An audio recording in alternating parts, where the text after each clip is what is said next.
하나님 말씀을 보도록 하겠습니다. 오늘 하나님께서 우리에게 주시는 말씀은 마태복음 25장 14절에서 30절까지 말씀입니다. 마태복음 25장 14절에서 30절까지 말씀입니다.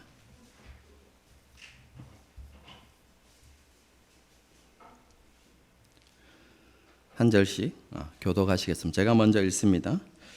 또 어떤 사람이 타국에 갈 때 그 종들을 불러 자기 소유를 맡긴가 같으니 재능대로 한 사람에게는 금 5달란트를, 한 사람에게는 2달란트를, 한 사람에게는 1달란트를 주고 떠났더니 5달란트 받은 자는 바로 가서 그것으로 장사하여 또 5달란트를 남기고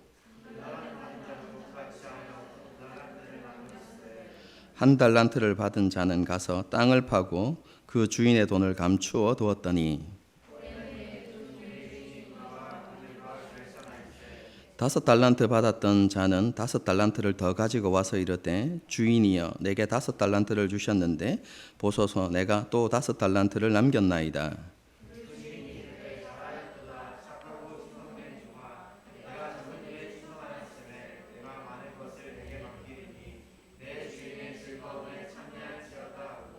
두 달란트를 받았던 자도 와서 이르되 주인이여 내게 2달란트를 주셨는데 보소서 내가 또 2달란트를 남겼나이다.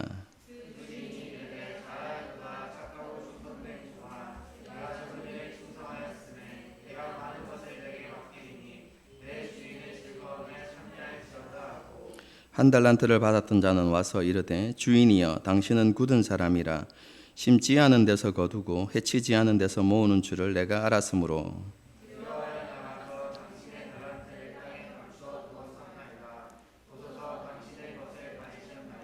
그 주인이 대답하여 이르되 악하고 게으른 종아 나는 심지 않은 데서 거두고 해치지 않은 데서 모으는 줄로 내가 알았느냐.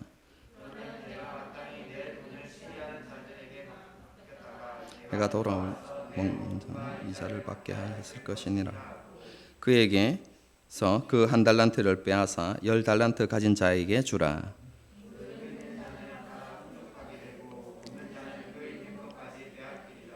함께 읽겠습니다.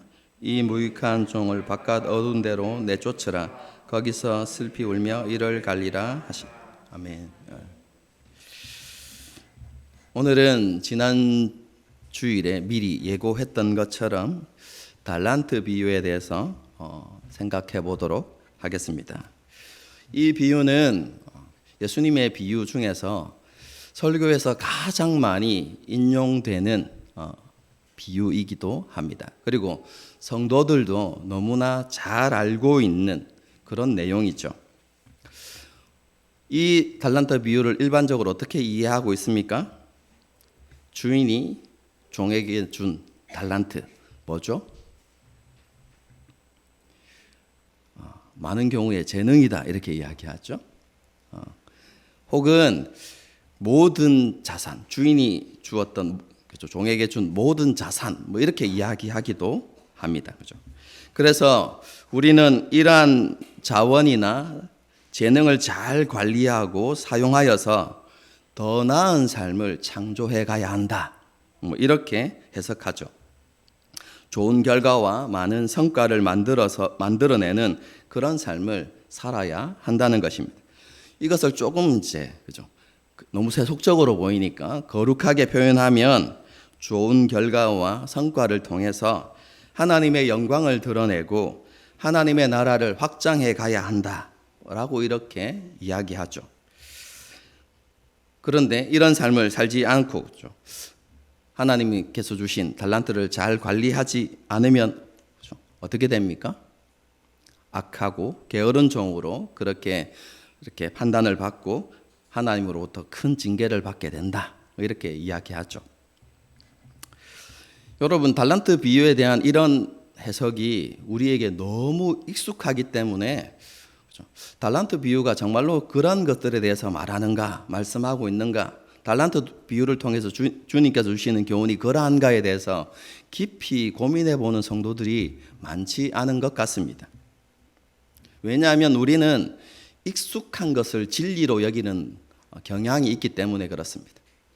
익숙한 것이 옳은 것이다, 이렇게 생각하면서 잘 바꾸려고 하지 않는 성향이 우리 모두에게 있는 것이죠.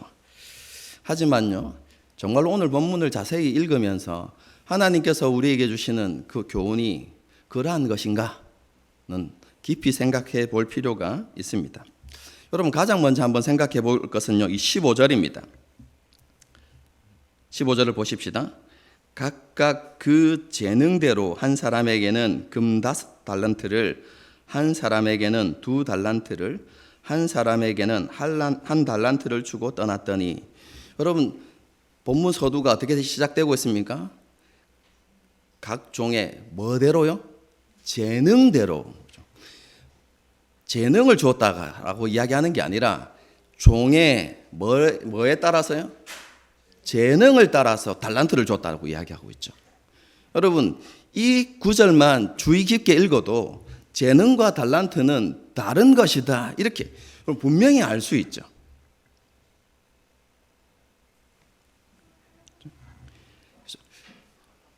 주인은요, 종들의 재능을 따라서 다른 무언가를 주었다라는 것으로 본문이 시작되고 있다는 것입니다. 그 다음으로 생각해 보아야 할 것은요, 받은 달란트를 잘 관리하지 못하고 게으른 삶을 살았을 때 받는 책망에 대한 것입니다. 30절입니다. 이 무익한 종을 바깥 어두운 데로 내쫓으라. 거기서 슬피 울며 이를 갈리라 하니라. 여러분, 여기에서 바깥 어두운 데 내어 쫓긴다는 것은 하나님의 나라에서 내쫓긴다는 말입니다. 쉽게 이야기하면 구원받지 못한다는 의미이거든요. 여러분, 한번 생각해 보십시오. 여러분, 이것이 우리가 믿는 구원관과 일치하는 것입니까? 만일, 그죠? 달란트를 하나님께서 주신 자산이라고, 이렇게, 재능은 아니니까 하나님께서 우리에게 주신 모든 자산이라고 이렇게 생각한다면, 그 자산을 잘 관리하고 활용해서 좋은 결과를 만들어내어야 하나님 나라에 들어갈 수 있고, 그렇지 못하다면, 게으른 삶을 살아서 하나님께서 원하시는 성과나 결과를 만들어내지 못하면 하나님 나라에 들어가지 못하고 구원받지 못한다. 여러분, 이렇게 받아들이게 되어지면 우리가 믿고 있는 구원론과 심각한 충돌이 일어나는 것이죠. 왜냐하면, 그죠? 우리가 일반적으로 이해하는 달란트 비유대로 적용하면 우리의 행위에 따라서 우리의 구원이 결정되는 것이죠. 그렇지 않습니까? 여러분, 그런데 이것은 우리가 절대로 용납할 수 없는 것이죠. 성경이 가르치는 바가 무엇입니까? 우리가 받은 그 구원은 믿음이 통로가 되긴 하지만 하나님께서 우리에게 은혜로 주시는 선물입니다. 우리의 행위로 말미암지 않고 하나님께서 은혜로 주시는 것이 구원이다. 우리는 그렇게 믿고 확신하고 있습니다. 그렇죠? 여러분, 이렇게 이 두 가지만 살펴본다고 해도 우리가 일반적으로 이해하는 달란트 비유에 대한, 그죠? 그런 해석이 잘못되었다라는 것을 분명히 알 수 있죠. 그렇다면 우리는, 그죠? 이 달란트 비유를 어떻게 이해해야 될까요? 본문의 내용을 좀 자세히 살펴보면서 이 비유를 통해서 하나님께서 우리에게 주신 교훈이 무엇인지에 대해서 생각해 보도록 하겠습니다. 그럼 오늘 본문은요, 또라는 접속사로 시작되어지죠. 이것은 앞에 나오는 내용과 깊은 관련이 있다는 것을 보여줍니다. 여러분, 그런데 그 앞에 내용이 무엇입니까? 신랑을 기다리는 열처녀 비유입니다. 여러분, 그런데 그 열처녀 비유가 어떻게 시작하는지 한번 봅시다. 25장 1절입니다. 그때에 천국은 마치 등을 들고 신랑을 맞으러 나간 열처녀와 같다 하리니, 뭐라고 되어 있습니까? 그때에 천국은 이렇게 되어 있죠. 여러분, 이것은 하나님 나라에 관한 비유를 하실 때마다 예수님께서 사용하시는 표현입니다. 그리고 그 천국은, 천국의 모습, 천국의 특징을 보여주는 게 무엇입니까? 열처녀라는 것이죠. 여러분 그리고 난 다음에 이 이야기, 이 비유가 있고 난 다음에 다른 설명 없이 바로 달란트 비유가 이어집니다. 또 이렇게. 여러분 그러면요 이 말씀 앞에 이 14절에 생략된 단어가 있다는 것을 우리가 알아야만 합니다. 여러분 그게 뭡니까? 천국은 이란 단어입니다. 그래서 14절을 이렇게 읽어야 됩니다. 또 마치 천국은 어떤 사람이 타국에 갈 때 그 종들을 불러 자기 소유를 맡김과 같으니 이렇게 읽어야 되는 것이죠. 여러분 그래서 이 달란트 비유도 다른 것이 아니라 하나님 나라에 대해서 보여주는 것이다 라는 것을 알아야 하죠. 여러분 그리고 그 하나님의 나라를 보여주는 것이 무엇인가라고 이야기할 때 주인이 종들에게 달란트를 나누어 주는 것, 여러분 그것이 하나님의 나라를 보여준다는 것입니다. 여러분 이것이 이 비유의 시작이고 전제입니다. 여러분 이 전제를 가지고 세부 내역을 다시 한번 살펴보도록 하겠습니다. 어떤 주인이 타국에 갈 때 종들을 불러서 각각의 재능대로 달란트인데요. 그 달란트를 뭐라고 표현하고 있냐면 14절 보십시오. 자기 소유를 맡김과 같다 이렇게 되어 있죠. 주인의 소유를 종들에게 맡기는데 재능을 따라서 그렇죠. 이렇게 맡겼다 이렇게 표현하죠. 그래서 한 종에게는 5달란트, 또 다른 한 종에게는 2달란트, 그리고 또 다른 종에게는 1달란트를 이렇게 주고 타국으로 떠났다 이렇게 이야기하고 있습니다. 여러분 오늘날 1달란트를 그죠? 오늘날 화폐로 이렇게 환산하면 어느 정도 되는 줄 아십니까? 그냥 대충 어림잡아도 10억 정도가 됩니다. 오늘 10억 하면 우리에게 어떤 느낌으로 다가오죠? 맞네, 그죠? 서민들에게는 큰 금액이죠. 여러분 그런데 우리에게는 그렇게 다가오지만 그 당시 청중들에게는요 이 달란트를 주고 떠났다고 할 때 여러분 그것은 너무나 충격적인 일입니다. 왜냐하면 그 당시 서민들에게 달란트라고 이야기하는 것은 그들이 상상도 할 수 없는 가치를 표현할 때 달란트를 이야기하는 것이거든요. 여러분 이걸 그냥 단순 비교하면 그죠? 10억 이렇게 이야기해야 될 게 아니라요. 어느 정도의 가치가 있는지를 그 당시 문화로 이렇게 생각해 보면 됩니다. 여러분 한 달란트가 그 시대에 어떤 가치가 있냐면 여러분 한 지역, 우리나라 같으면 부산시, 서울시 이런 한 지역에 1년간 거둬들이는 조세가 어느 정도 되냐면 200달란트 정도 됩니다. 그래서 한 달란트는 한 지역의 1년 조세의 200분의 1 정도 되죠. 여러분 그런데 부산시에서 1년 동안 거둬들이는 세금이 어느 정도 되는 줄 아십니까? 찾아봤는데 없더라고요. 열심히 찾아봤는데. 그런데 이제 대충 알 수 있는 개념이 뭡니까? 1년 예산을 보면 되겠죠. 예산은 조세보다 작으니까요. 그렇죠? 그래서 1년 예산을 이렇게 우리가 알아보니까 약 15조 정도 되더라고요. 15조에 200분의 1 하면 얼마 된 줄 아십니까? 750억 정도 됩니다. 오늘날 화폐로 단순 환산하면 10억이지만 여러분 그 당시 사람들이 느끼는 가치는요 750억 정도 되는 것이죠. 어마어마한 돈이고요. 여러분 그 당시 서민은 상상조차 할 수 없는 가치. 여러분 그래서 그 비유를 들을 때 사람들은 이렇게 생각하는 것이죠. 이 일은 현실에서는 절대로 일어날 수 없는 일이다. 여러분 이런 충격을 가지고 이야기를 듣는 것입니다. 여러분 이게 달란트 비유입니다. 그렇죠? 여러분 그런 충격 속에서 이야기가 계속되어지죠. 5달란트와 2달란트를 받은 종이 한 일이 무엇입니까? 즉시 나가서 장사를 시작하죠. 그리고 5달란트를 받은 사람은 5달란트를 남기고 2달란트를 받은 사람은 2달란트를 남깁니다. 여러분, 그런데 1달란트를 받았던 종은 어떻게 합니까? 그 달란트를 땅에 묻어두고 숨겼습니다.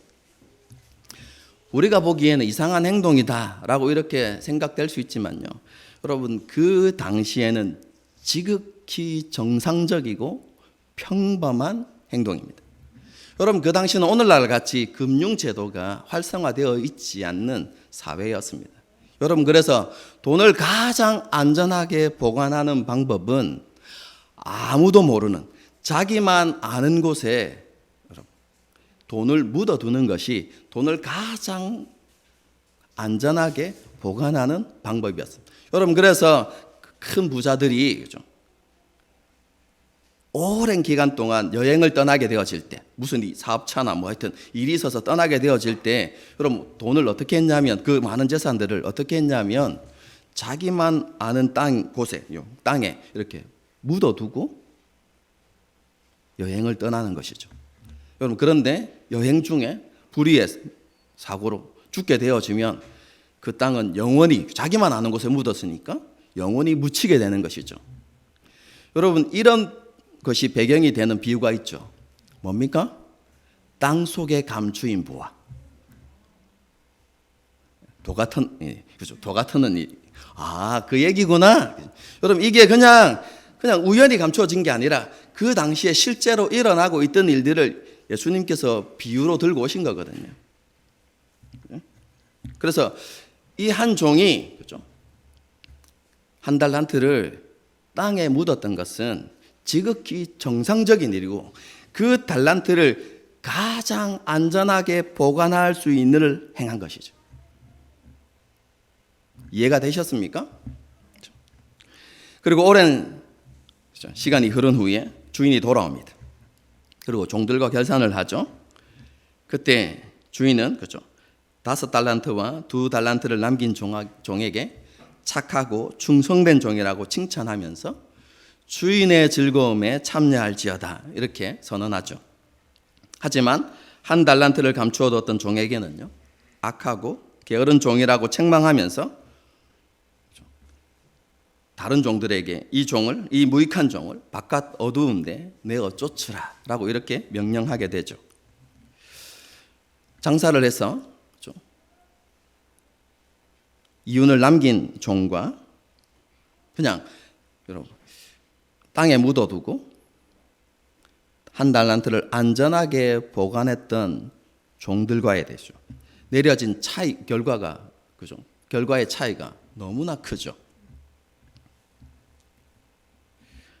장사를 하였던 종은 주인의 즐거움에 참여하게 되지만, 그냥 묻어두었던 종은 주인의 즐거움에 참여하지 못하는 정도가 아니라 주인의 집에서 내어 쫓기는, 그래서 어두운 데서 슬피 울며 이를 가는 그런 진노와 심판을 당하게 되는, 여러분, 그런 결과를 가져왔다는 것이죠. 여러분, 도대체 이 달란트가 어떤 의미가 있기에 이런 큰 차이를 만들어내는 것일까요? 조금 전에 제가 주인이 종에게 1달란트 이상의 소유를 맡기는 것은 그 당시 사회에서는 결코 일어날 수 없는 일이라고 말씀드렸죠. 이런 일은 오직 은혜로만 가득한 하나님 나라에서만 일어나는 일입니다, 여러분. 그래서 달란트를 나누어 주는 이 행위 자체가 뭘 보여줍니까? 은혜의 나라인 하나님의 나라를 보여주는 것이죠. 그리고 여러분, 이스라엘의 역사 가운데는 이런 하나님의 은혜가 계속되어져 왔습니다. 하나님께서 열방 가운데서 이스라엘을 선택하셨죠. 여러분, 이스라엘을 선택하신 이유가 무엇입니까? 그들이 열방 가운데서 가장 많고 강하기 때문이 아니라 신명기가 뭐라고 밝히고 있죠? 너희가 가장 적은 민족이기 때문에 내가 너희를 긍휼히 여기고 선택했다라고 이렇게 말씀하시죠. 하나님께서 이스라엘을 은혜로 선택하시고 자기 백성 삼으셨습니다. 여러분, 그리고 그 이스라엘에게 하나님의 뜻을 맡기시죠. 그 하나님의 뜻이 무엇입니까? 온 세상에 하나님의 나라가 임하게 하는 것입니다. 여러분, 그것을 구약적인 표현으로 이야기하면 이스라엘이 하나님의 영광을 드러내어서 열방이 그 하나님의 영광을 보고 하나님께로 돌아오게 하는 것, 여러분, 이것이 이스라엘 백성들에게 주어진 사명이었습니다. 그런데 하나님께서는 사명만 주셨을 뿐만 아니라 그 사명을 이룰 수 있는 많은 은혜들을 함께 베풀어 주시죠. 여러분, 그것을 눈에 보이는 것들로 표현하면 성전과 율법과 언약입니다. 여러분, 성전은 무엇입니까?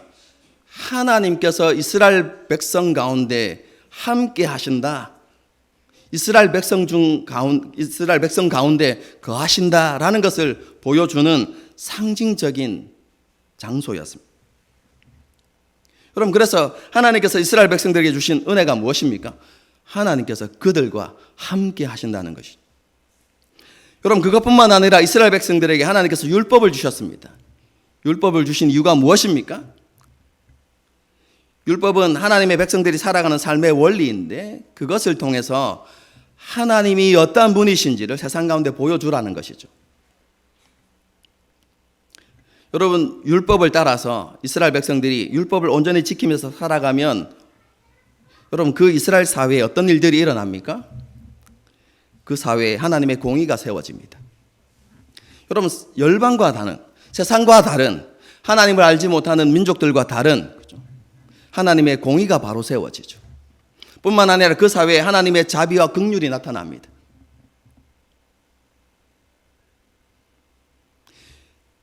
율법을 통해서 이스라엘 백성들은 하나님의 어떠하심을 세상 가운데 드러내고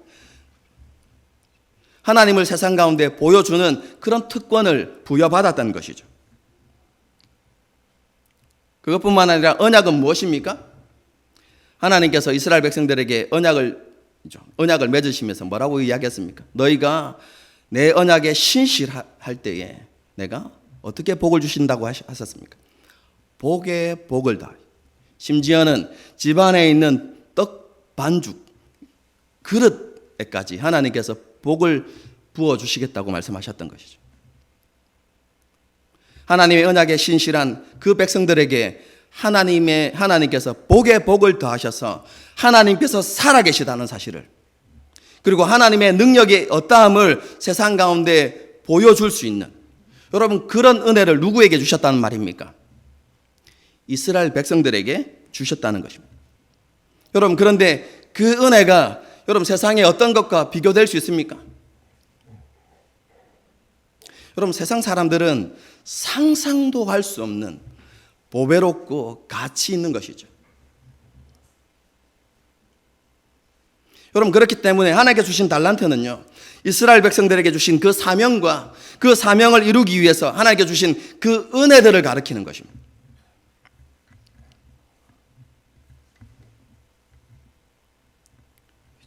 이 사명은요, 이스라엘 백성들에게 주신 것이지만 동시에 이스라엘 백성 개개인에게 주신 것이기도 하죠. 여러분, 그래서 개개인의 달란트에 따라서, 재능에 따라서, 다르게 이야기하면 그 사람의 지위나 능력이나 상황과 환경에 따라서 차이가 생겨날 수밖에 없는 것이죠. 여러분, 모세와 일반 백성이 똑같이 하나님의 사명을 감당하고 똑같은 하나님의 사명을 감당하고 나타내는 영향력이 똑같다, 이렇게 말할 수 있습니까? 그렇지 않은 것이죠. 여러분, 다윗의 통치를 받으며 살아갔던 일반 백성들 아무런 차이가 없다, 여러분, 이렇게 말할 수 있습니까? 그에게 주어진 지위와 그가 서 있는 환경, 그리고 그에게 있는 능력, 여러분, 이런 것에 따라서 사명을 감당함에 있어서 차이들이 생겨날 수밖에 없는 것이죠. 여러분 주어지는 달란트의 차이가 있는 이유가 거기에 있습니다. 여러분 그런데 중요한 게 있습니다. 하나님께서 주시는 달란트는 차이가 있지만 주시는 상급에는 차이가 없다는 사실입니다.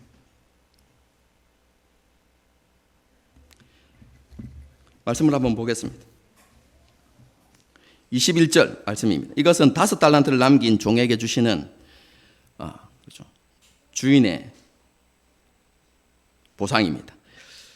주인이 이르되 잘하였도다. 착하고 충성된 종아, 내가 적은 일에 충성하였음에 내가 많은 것을 내게 맡기리니 내 주인의 즐거움에 참여할지어다 하고, 그 다음에 23절을 보겠습니다.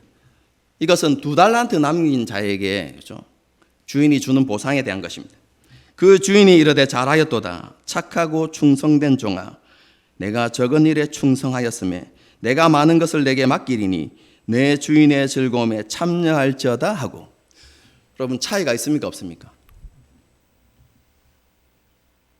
차이가 없습니다. 그가 감당할 수 있는 사명의 크기, 그가 가진 능력, 그가 가진 지위와 아무런 상관이 없습니다. 각자에게 주신 달란트는 다를지라도 그 달란트의 그렇죠? 그 사명에 어떻게 해요? 얼마만큼 신실하냐에 따라서 그렇죠? 상급이 달라진다는 것이죠. 그래서 자기에게 맡겨주신 그 사명에 대해서 감사하고 그 사명을 이루기 위해서 신실하게 살아간다면 하나님께서는 크기와 상관없이 모든 사람들에게 동일한 은혜를 더해 주신다라는 것을 보여주고 있는 것이죠. 여러분 이것이 달란트 비유를 통해서 보여주는 하나님의 나라의 모습입니다. 그러면 그죠? 논리를 좋아하는 사람이 이렇게 이야기할 수 있습니다. 목사님 그래도 2배 이상은 남겨야 되지 않습니까? 5달란트 받은 사람도 5달란트를 남겼고 2달란트를 받은 사람도 2달란트를 남겼는데 그죠? 그렇게 해야 상급을 받을 수 있는 것 아닙니까? 이렇게 이야기할 수 있죠. 못 남기면 어떻게 됩니까? 5달란트를 받았는데 한 달란트를 남기면 어떻게 되죠? 여러분 이런 생각 해보셨습니까? 여러분 그런데요, 그런 염려는 그죠? 바깥 어두운 데 던져 놓으십시오. 여러분 하나님의 나라는 어떤 나라입니까?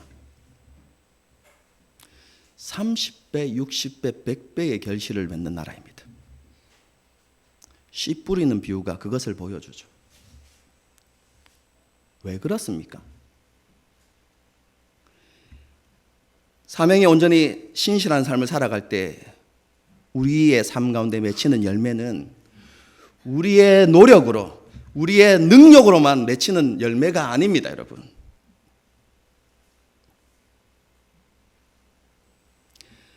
하나님께서는 신실하게 사명을 감당하고자 하는 사람들에게 하나님께서 함께 하시는 은혜를 주십니다. 그에게 지혜를 다하시고 능력에 능력을 다하셔서 그의 삶에 하나님께서 기뻐하시는 열매가 맺히도록 하나님께서 역사하시는 것이죠. 여러분 그래서 내가 얼마만큼 열매를 맺어야 한다, 여러분 그것에 대해서 염려할 필요가 없습니다. 우리가 정말로 고민하고 우리의 삶에 집중해야 되는 것은 우리가 하나님의 사명 앞에 신실해야 한다는 것. 여러분 그거 하나를 붙들고요 하나님 앞에 보시기에 합당한 삶을 살아가기 위해서 노력해야 하는 것이죠. 그렇게 하나님께 주신 사명에 충성된 삶을 살아가면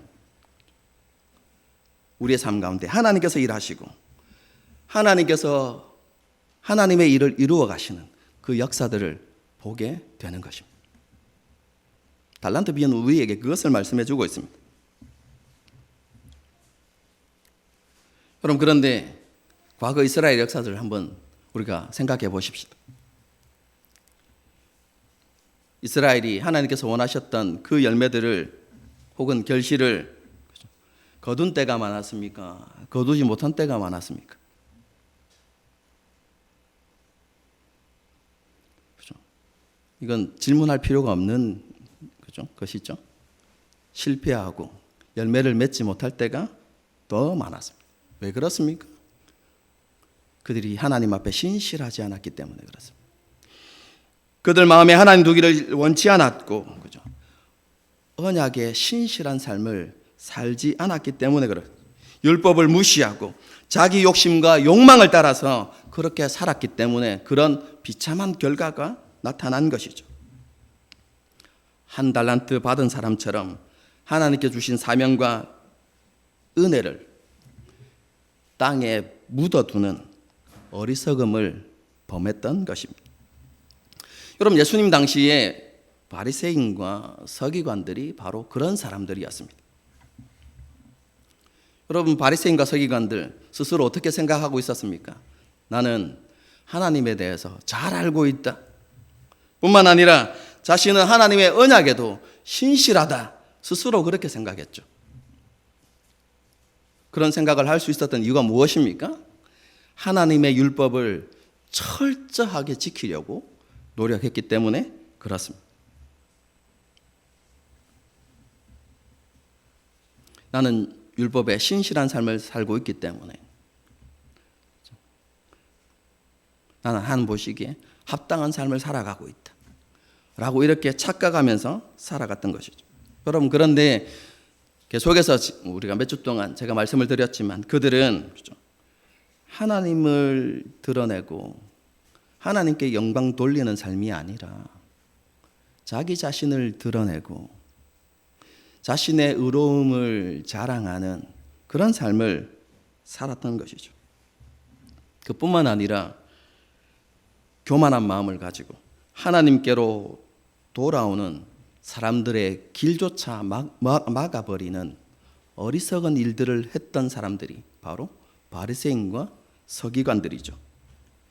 하나님께 주신 은혜와 복을 자기 전통과 규례 아래 묻어버린 사람들, 바로 그런 사람들이 바리새인과 서기관들이죠. 그래서 그들은 하나님께 주신 사명을 완수하지 못했던 것입니다. 여러분, 그래서 예수님 당시에 그죠? 한 달란트 받았던 그 사람은 1차적으로 바리새인과 서기관들을 가리킨다. 이렇게 보셔도 무방하다. 이렇게 생각이 됩니다. 여러분, 이렇게 바리새인과 서기관들처럼 하나님의 뜻을 그죠? 이루지 못하는 그럼 그런 삶을 살아가게 되는 이유가 무엇이겠습니까? 5달란트와 2달란트 받은 사람과 1달란트 받았던 사람의 삶의 모습의 차이를 만들어내는 것이 도대체 무엇이겠습니까? 여러분, 이것에 대한 답이 24절과 25절에 기록되어 있습니다. 여러분, 여기에는 1달란트 받았던 종이 왜 자신이 1달란트를 땅에 묻었는지에 대해서 변명하는 내용이 기록되어 있습니다. 여러분, 이 변명의 핵심은 주인에 대한 오해입니다. 1달란트 받았던 종이 주인을 어떻게 표현합니까? 말씀을 읽어보도록 하겠습니다. 1달란트 받았던 자는 와서 이르되 주인이여 당신은 굳은 사람이라 심지 않은 데서 거두고 해치지 않은 데서 모으는 줄을 내가 알았으므로 두려워하여 나가서 당신의 달란트를 땅에 감추어 두었나이다. 1달란트 받은 사람이 주인을 어떻게 묘사하고 있습니까? 당신은 굳은 사람이라. 여러분, 이것은 잔인하고 자비심이 없는 사람이다. 이런 의미다라고 생각하시면 되겠습니다. 1달란트 받은 종은요, 주인을 그렇게 묘사하면서 그렇죠? 이렇게 이어갑니다. 이야기를. 심지 않은 데서 거두고 해치지 않은 데서 모으는 사람이라고 나는 주인을 그렇게 생각했습니다. 이렇게 이야기하죠. 그렇죠? 이해하기 조금 어려운 표현일지 모르겠지만 여러분, 이것은 그 당시 사회에서 널리 사용되어지는 표현입니다. 관용구와 같은 것입니다. 여러분, 이 표현을 누구에게 사용하냐면 정복자들에게 사용합니다. 왕이나 영주가 전쟁을 벌이기, 그래서 한 나라나 한 지역을 이렇게 점령하게 되어집니다. 여러분, 그렇게 되면 돌아올 때 빈손으로 돌아오지 않죠. 다른 민족, 다른 지방의 사람들이 뿌려놓은 곡식, 그리고 진귀한 보화들, 그럼 그것을 전리품으로 취하여 돌아오죠. 자기가 뿌리지 않은 곡식을 거두어 드리고, 자기가 해치지 않았던, 자기가 수고하지 않았던 그 모든 것들을 전리품으로 이렇게 돌아오는, 여러분, 그런 모습을 표현할 때 이 표현을 사용하는 것이거든요. 그렇죠? 그래서 여러분, 예수님께서는 그 당시 널리 사용되었던 이 표현을 가져와서 한 달란트 받았던 종이 주인을 이렇게 표현했다는 것입니다. 주인은 약탈하는 사람,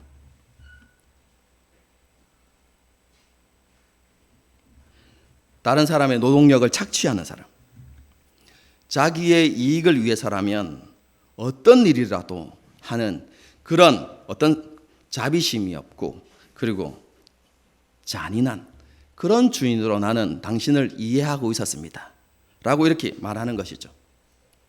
여러분, 주인에 대한 그러한 잘못된 이해가 어떤 모습을 만들었습니까? 한 달란트를, 그죠, 받아들고는 두려움에 사로잡히는 것이, 만일 내가 이것을 가지고 주인에게 손실을 입힌다면 어떻게 될까? 주인은 자비심이 없고 잔인한 사람인데 어떻게 해든지 내게 대가를 받아내지 않을까? 이런 두려움에 사로잡히는 것이죠. 여러분, 그래서 어떻게 합니까? 차라리 묻어두자, 안전하게. 여러분, 그렇게 선택했다는 것입니다.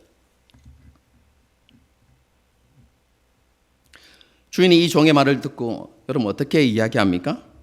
26절 27절입니다. 주인이 대답하여 이르되 악하고 게으른 종아, 나는 심지 않은 데서 거두고 해치지 않은 데서 모으는 줄로 내가 알았느냐? 그러면 내가 마땅히 돈을 지혜한 자들에게나 맡겼다가 내가 돌아와서 내 원금과 이자를 받게 하였을 것이니라 하고. 여러분, 주인의 이 이야기는요, 그 종의 말이 변명에 지나지 않는다라고 표현하는 것입니다. 종의 말과 행동이 너무나 달랐다는 것이죠. 주인은, 그죠, 종이 자신의 이익만을, 종이 주인을, 그죠, 자신의 이익만을 중요하게 여기는 사람이라고 생각했다면, 이 말은 이윤을 굉장히 중요하게 생각하는 사람이라고 그렇게 믿었다면 네가 해야 되는 행동이 무엇인가?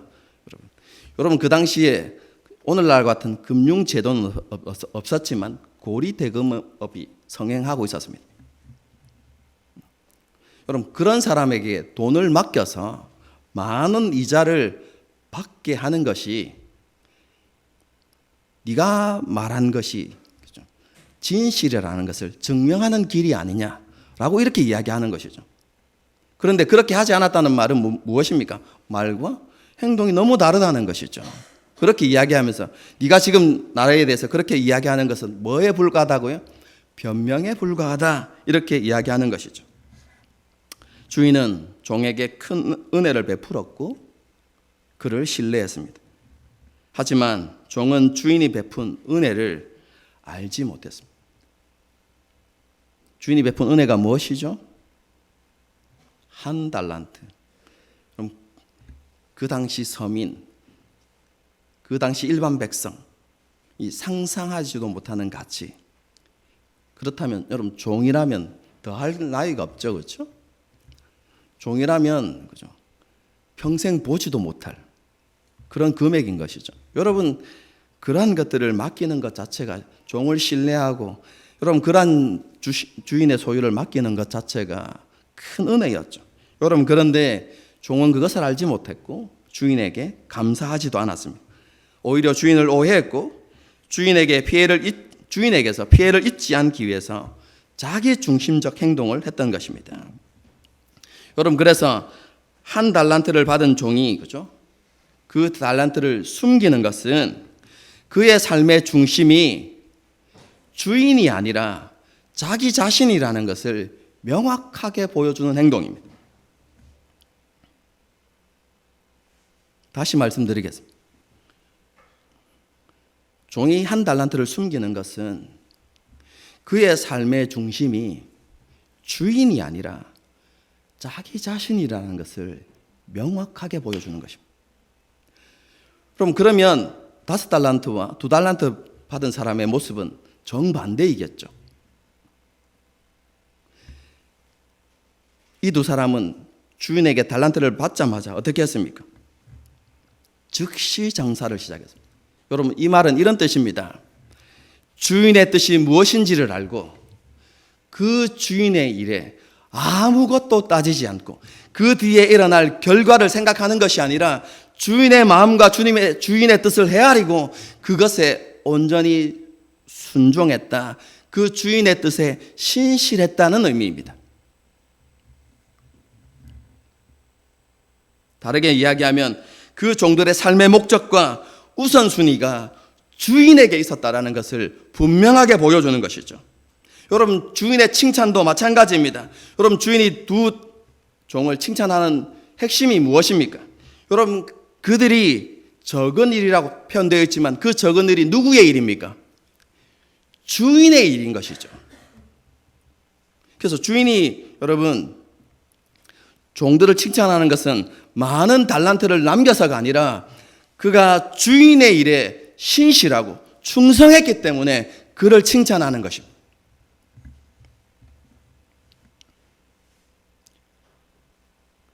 그렇기 때문에 그 주인이 그 종들에게 주인의 즐거움에 참여하는 은혜를 더해 주었던 것이죠.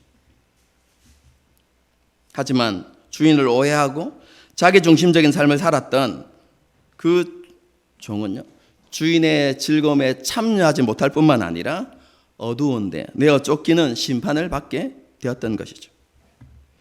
여러분, 지금까지 말씀드린 것이 달란트 비유에 담겨져 있는 전체적인 내용인데요. 여러분, 달란트 비유를 이렇게 이해해야만 한 달란트를 받았던 그 악한 종의 그 한 달란트를 5달란트를 남긴 종에게 주는, 여러분, 그것이 쉽게 이해가 되어집니다. 여러분, 한 달란트를 많은 자산이라고 이렇게 생각하면 여러분, 하나님의 나라와 맞지 않습니다. 이미 많은 부를 가진 사람에게 또 더 많은 재산을 준다. 여러분, 이것은 하나님의 나라의 원리가 아닙니다.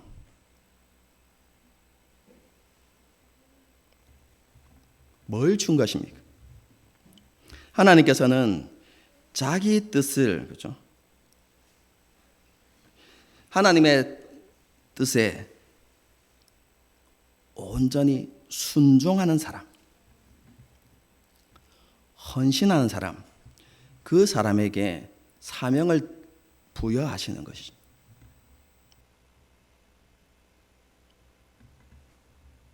하나님의 뜻에 온전히 순종하고 헌신하는 사람을 통해서 하나님께서 하나님의 뜻을 이루어 가시는, 하나님의 사명을 이루어 가시는 모습을 이렇게 표현한 것입니다. 여러분, 우리도 마찬가지 아니겠습니까? 우리에게 사명이 있는데 그 사명을 누구에게 맡기겠습니까? 신실하게 그 사명을 이루어가는 사람에게 여러분 그 사명을 더해주는 것이 당연한 이치가 아닌가요? 그래서 한 달란트를 더해준 것은 보상이 아닙니다, 여러분. 보상은 뭐라고 했습니까? 똑같다고 했습니다. 한 달란트를 더해주나, 아니 5달란트를 더해주나 상관없습니다. 여러분, 신실함에 따라서 보상이 주어지는 것이지 받은 달란트의 양이 아닙니다, 여러분. 그것은 중요한 것이 아닙니다, 여러분. 이해가 되셨습니까?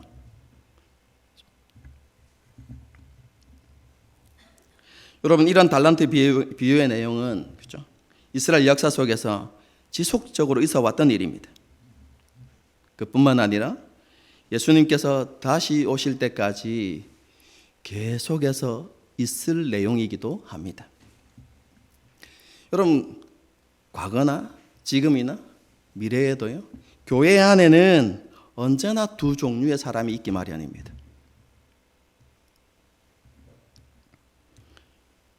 하나님께서 어떤 분이신지를 알고 하나님께서 베푸신 은혜와 사랑을 깨달은 그리스도인과 하나님을 알지도 못할 뿐만 아니라 하나님께서 베푸신 은혜와 사랑을 알지 못하는 사람, 아는 사람과 알지 못하는 이 두 부류가 교회에는 항상 있습니다. 하나님을 아는 사람, 그리고 하나님께서 베푸신 은혜와 사랑을 아는 그리스도인들은 그럼 어떤 삶을 살아갈까요? 그 은혜와 사랑이 얼마나 큰 것인지를 이해하고 일평생 수고하고 헌신해도 그 은혜와 사랑을 다 갚을 수 없다는 사실을 깨닫고 자신에게 맡겨진 사명을 어떻게 해요? 감사함으로 감당해 나가는 그런 모습을 보여주겠죠.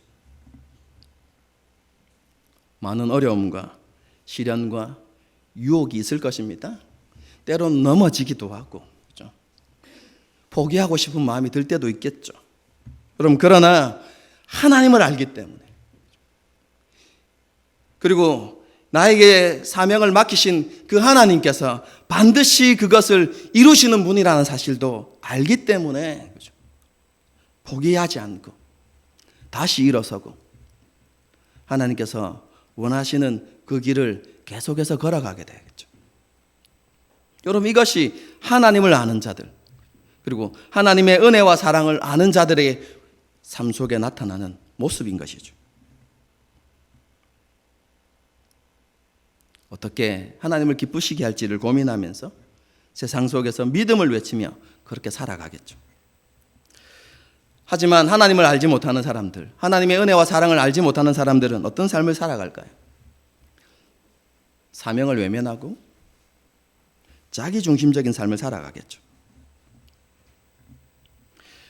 하나님께서 베푸신 은혜와 사랑의 크기는 알지 못한 채 하나님께서 내게 너무 많은 것을 요구하신다.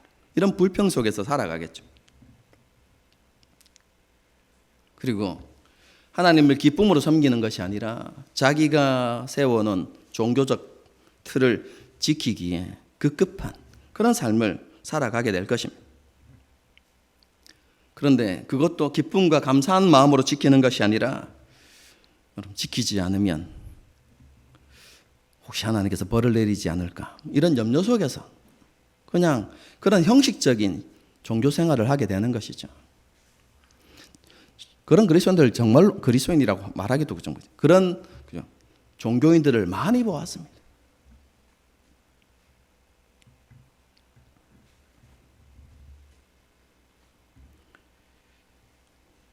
여러분, 이런 종교 생활을 넘어서 하나님을 아는 자리,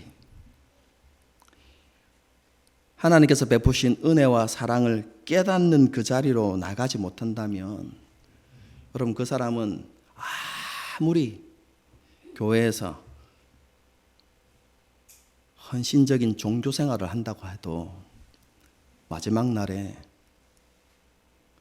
한 달란트 받았던 그 종이 들었던 주인의 음성을 하나님으로부터 듣게 될 것입니다. 나는 너를 모른다 라고 말씀하시는 하나님의 음성을 듣게 될 것입니다. 여러분, 오늘 말씀 앞에서 우리 자신을 한번 돌아보십시다. 저와 여러분은 어떠한 모습으로 하나님을 섬기고 있습니까?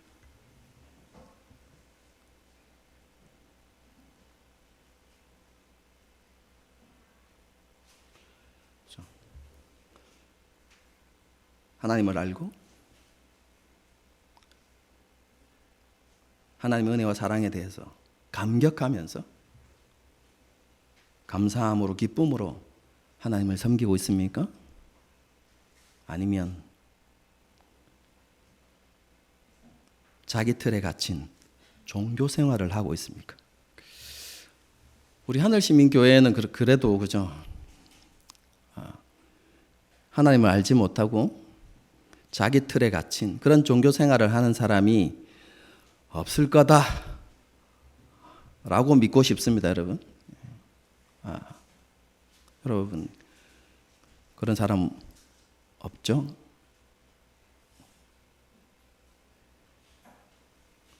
그런데요, 감격과 감사의 자리에서 내려와서 이전에는 하나님을 알았고 하나님의 은혜와 사랑을 알았기에 감사하며 감격하며 주님을 섬기는 그런 신앙생활을 했는데, 이제는 그 자리에서 내려와서 바리새인처럼 한 달란트 받았던 사람처럼 그런 종교 생활을 하는, 그렇게 신앙생활을 하고 있는 사람들이 없는지, 여러분 그런 사람이 내가 아닌지 우리 자신들을 한 번쯤 돌아보아야 한다고 생각합니다.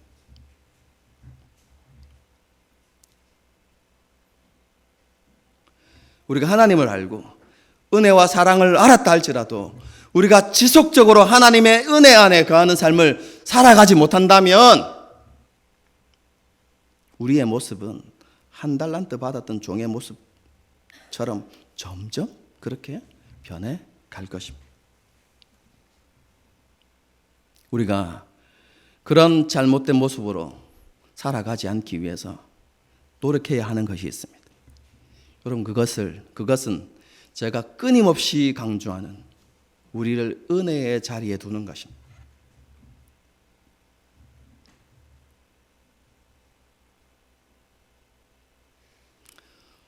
올 한 해를 시작하면서 계속해서 강조하고 있죠. 여러분, 큐티 생활하고 계십니까?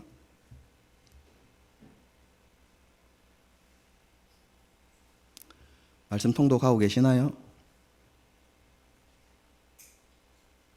우리 경건 보고서 보면 여전히 0, 0, 0 이렇게, 그렇죠? 누가 그러더라고요. 목사님 아직까지 그런 거 하고 계십니까? 전 교인에게 경건 보고서 받는 교회는 처음 봤습니다. 이렇게.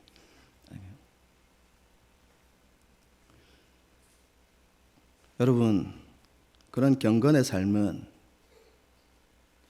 하나님께 복을 받기 위한 수단이 아닙니다, 여러분. 그런 경건의 훈련이 우리의 시선이 하나님을 향하게 하고 우리로 하여금 하나님 은혜 아래 있게 하는 것입니다. 여러분, 그것 때문에 제가 끊임없이 반복하고 강조하고 또 잔소리하고 여러분, 그렇게 하는 것이죠. 여러분, 큐티 생활 제대로 하고 계십니까? 말씀 읽는 일에 열심을 내고 계십니까? 그리고 개인적으로 기도의 무릎을 세워 나가셔야만 합니다.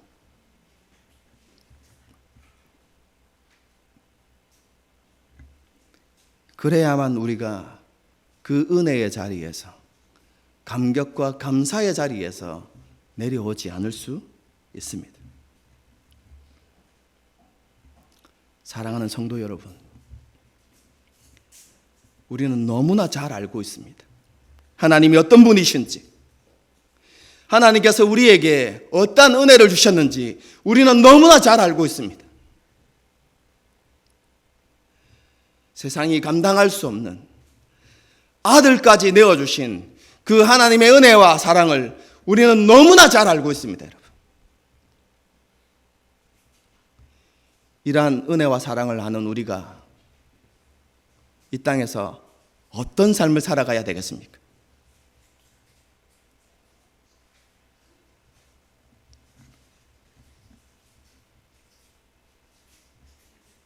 자기중심적인 삶의 모습을 내려놓고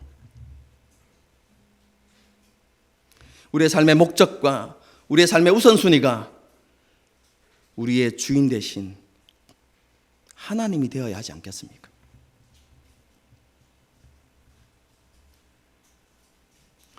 오늘 본문이 우리에게 주시는 하나님의 음성입니다.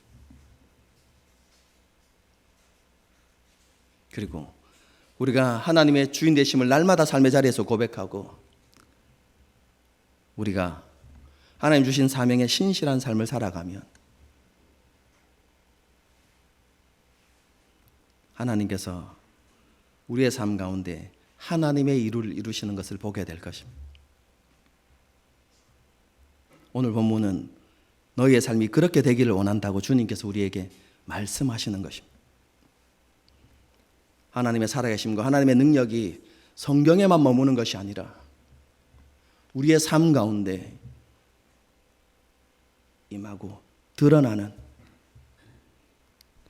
그래서 죽어서 가는 하나님의 나라가 아니라 지금 우리의 삶 가운데 하나님의 나라가 이루어져 가는 것을 하나님께서 원하시는 것이죠.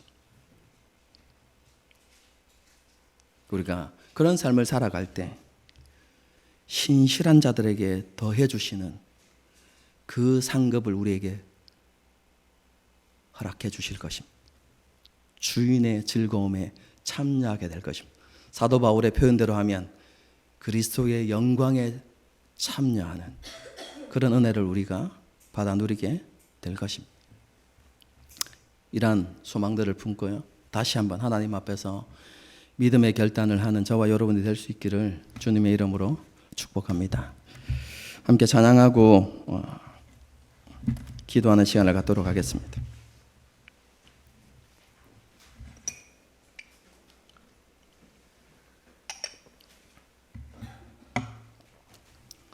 날 위해 십자가에서 깨뜨리신 사랑, 그렇죠?